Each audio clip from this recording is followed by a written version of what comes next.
வணங்கி கேட்டுக்கொள்கிறேன்.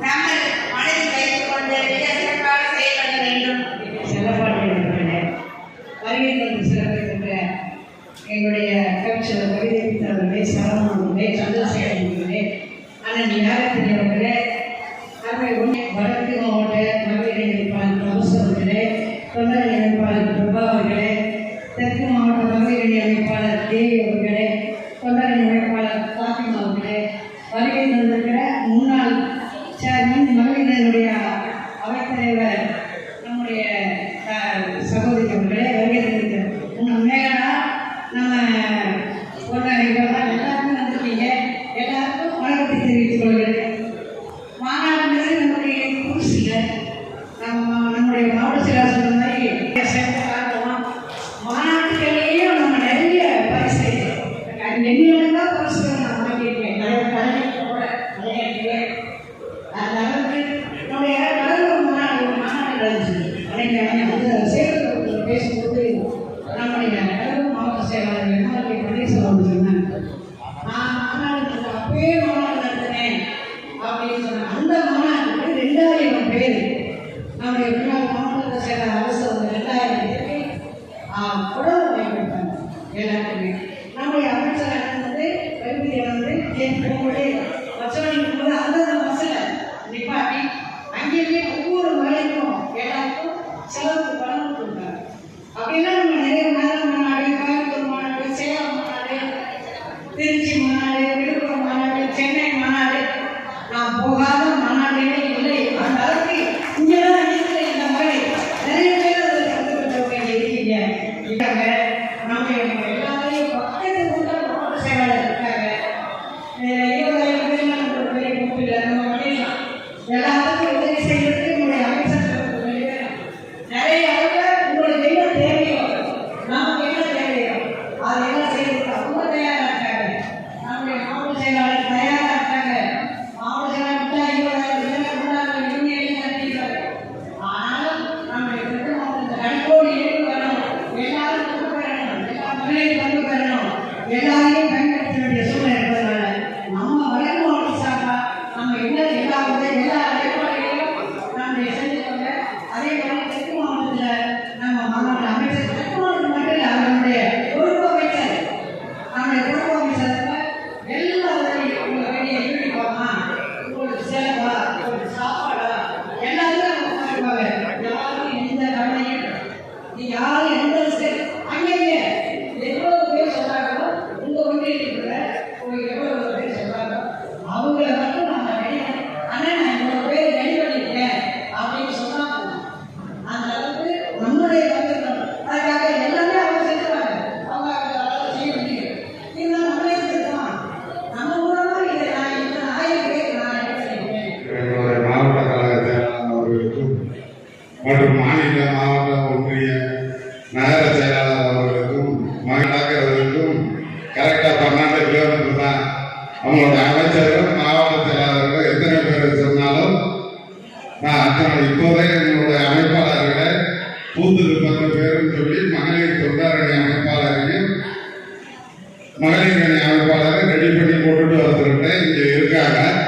அதையும் தாண்டி எத்தனை மகளிர் கூட்டிகிட்டு வரணும்னு சொன்னால் லிஸ்டோட கொண்டாந்து அமைச்சர் அவர்களிடமும் மாவட்ட செயலாளர்களிடமும் ஒப்படைக்கிறேன் என்று தெரிவித்துக் கொண்டு வாய்ப்புக்கு நன்றி தெரிவிக்கிறேன். நன்றி.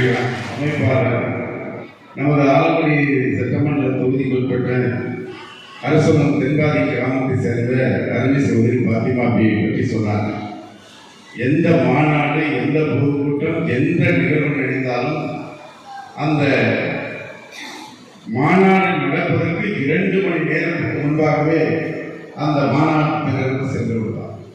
சரி, மாநாடெல்லாம் முடிந்து நாமெல்லாம் வாகனத்தை எடுத்துக்கொண்டு வீட்டுக்கு வேகமாக திரும்ப வேண்டும் என்ற எண்ணத்தோடு பார்த்தால் அவர் நின்று கொண்டிருப்பார். அது பையன் 10 மணி ஆச்சு, எப்படி ஊருக்கு போயிடுவேன், வரீங்களா?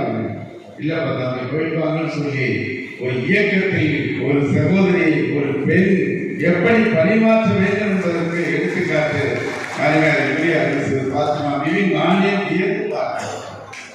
அப்படிப்பட்டவர்களாக இந்த மாவட்டத்தை உருவாக்கக்கூடிய அளவு இந்த எதிரிலே அமர்ந்திருக்கின்ற ஒன்றிய நகர பேரூர் கழகத்துடைய மகளிர் அணி அமைப்பாளர்கள், துணை அமைப்பாளர்கள், மகளிர் அணி அமைப்பாளர்கள், துணை அமைப்பாளர்கள், வருகின்றிருக்கின்ற கழகத்தினுடைய நிர்வாகிகள், மேலாள் ஒன்றிய பெருந்தலைவர்கள், சத்யா அவர்கள் கேட்டார்கள், சேர்மனாக முன்னாடி வரிசையில் உட்கார்ந்து எல்லாரும் முன்வரிசையில் ஒன்றிய பெருந்தலைவரா, பேரூராட்சி தலைவரா, நகராட்சி தலைவரா, மாநகராட்சி பேரா முதல் வரிசையிலே நாம் அமர்ந்திருக்கிறோம் என்றால் அந்த உரிமையை பெற்று தந்தவர் முத்தமிழ்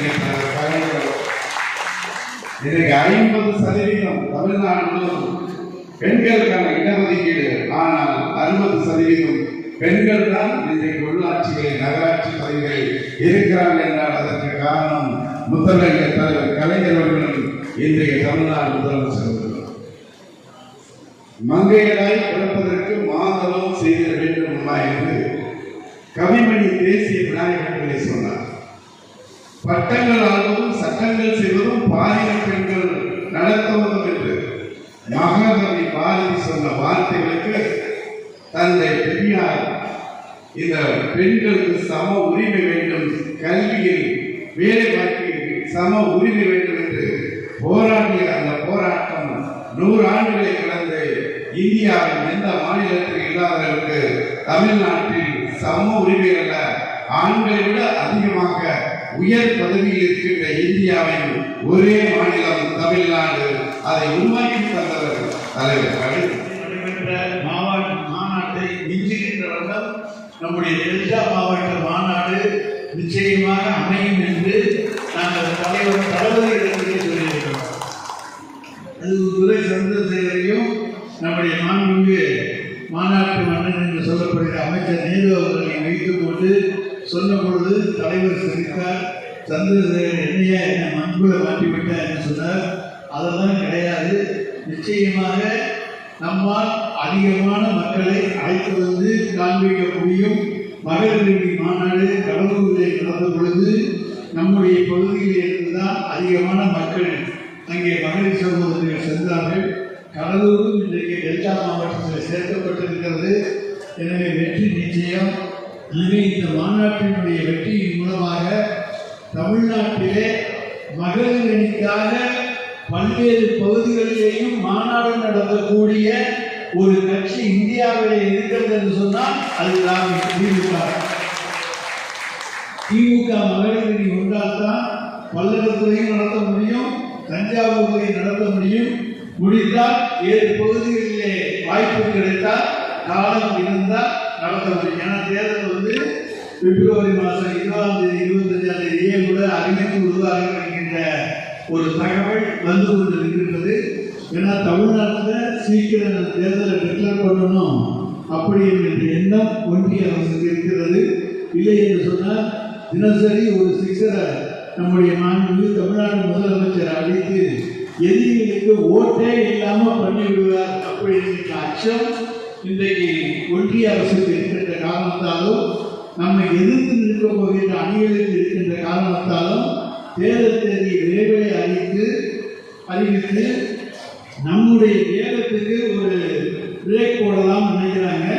அந்த பிரேக்கையும் தாண்டி திரும்பவும் திராவிட மாடல் ஆட்சி 2 வந்து இன்னும் படு வேகமாக